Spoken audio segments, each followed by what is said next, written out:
ஒரு அடர்ந்த காட்டுல ஸ்டோட்டுன்னு ஒரு காகம் இருந்துச்சு. அதுக்கு எப்பயுமே ஒரே எண்ணம் தான். அது கருப்பா அசிங்கமா இருப்பதாவும் தன்னோட யாரும் விளையாட மாட்டாங்கன்ற எண்ணமும் தான் மனசுல ஓடிட்டே இருக்கும். நானும் உங்களோட விளையாட வரட்டா, எனக்கும் ஆசையா இருக்கு.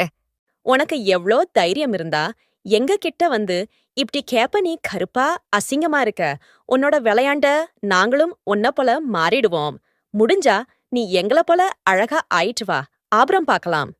நானும் இவங்கள போல ஒரு பறவைதான, நம்மள மட்டும் எதுக்கு இது போல புண்படுத்திட்டே இருக்காங்க? அப்படி தனக்குத்தானே சத்தமா புலம்பிக்கிட்டு வேற பாதையில போச்சு. நானும் இவங்கள விட அழகா ஆகிட்டு இவங்கள பாத்துக்கிற ஆபரம் இருக்கு இவங்களுக்கு. அப்போ ஒரு வினோத பறவைச் சோட்டு காகத்துக்கு எதிரே வந்தது.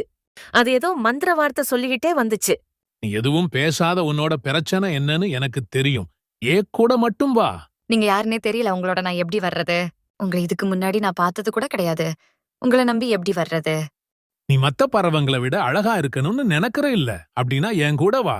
இப்படி ஏதேதோ மயக்கிற போல பேசி தன்னோட கூப்பிட்டு போயிடுச்சு. அந்த வினோத பறவை தனக்குள்ள சில சந்தேகத்தோடையும் நம்ம அழகா ஆகப் போறோமான்ற ஆவலோடையும் ஷோட்டுக்காகம் பறந்துச்சு. அந்த வினோத பறவை சூனியக்காரி இருக்கும் இடத்துக்கு அழைத்து வந்துடுச்சு. இவங்க என்னோட தோழி. இவங்களுக்கு தான் மத்த பறவங்களோட அழகாவும் கலராவும் ஆகணுமா? சூனியக்காரி சோட்டுக்காகத்தை பாத்துக்கிட்டே இருந்தா ஷோட்டுக்காகத்துக்கு கொஞ்சம் பயமாவு. நம்மள எப்படியாவது அழகா ஆக்கிடுவாங்கன்ற நம்பிக்கையிலையும் நின்னுட்டு இருந்தது. ஒண்ணு, நான் இந்த உலகத்துல யாரும் இல்லாத அளவுக்கு அழகா ஆக்கப் போற உனக்கு சம்மதமா? சோட்டுக்குருவி சொல்றதுக்கு முன்னாடியே அந்தரத்துல பறந்து ஏதேதோ மந்திர வார்த்தைய சொல்ல ஆரம்பிச்சான்.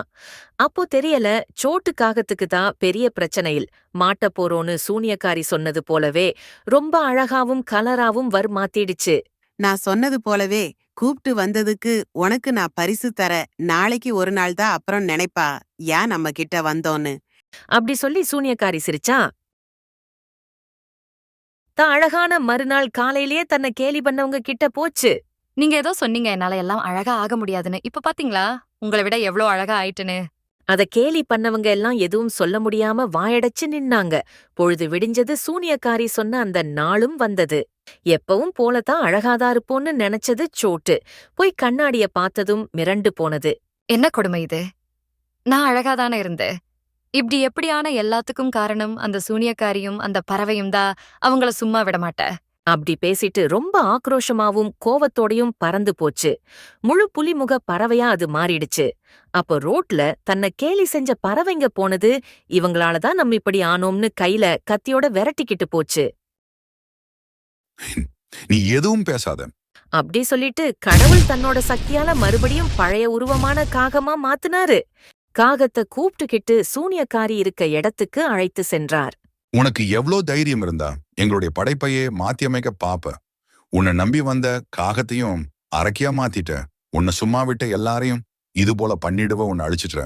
அப்படி சொல்லி அவருடைய சக்திய பயன்படுத்தினாரு. பதிலுக்கு சூனியக்காரியும் தன்னோட சக்திய பயன்படுத்தினா. ஆனா கடவுள் அதை விட பெரிய சக்திய பயன்படுத்தி அந்த சூனியக்காரிய வேரோட அழிச்சிட்டாரு. பிறகு காகத்தையும் அந்த வினோத பறவையையும் வரவழைத்தார். அந்த வினோத பறவையும் நல்ல குணமுடையதா மாத்தியமைச்சாரு. இருவரும் கடவுளை வணங்குனாங்க. பிறகு விஷ்ணு பகவான் சென்று விட்டார். அப்பிறகு காகம் கேலி செஞ்சவங்க கிட்ட மன்னிப்பு கேட்டது. அவங்களும் எங்களாலதான உனக்கும் இவ்ளோ பிரச்சனை, நாங்களும் உன்கிட்ட மன்னிப்பு கேட்டுக்கிறோம், சரி வா விளையாடலாம்னு அழைச்சாங்க. பிறகு சந்தோஷமா இருந்தாங்க.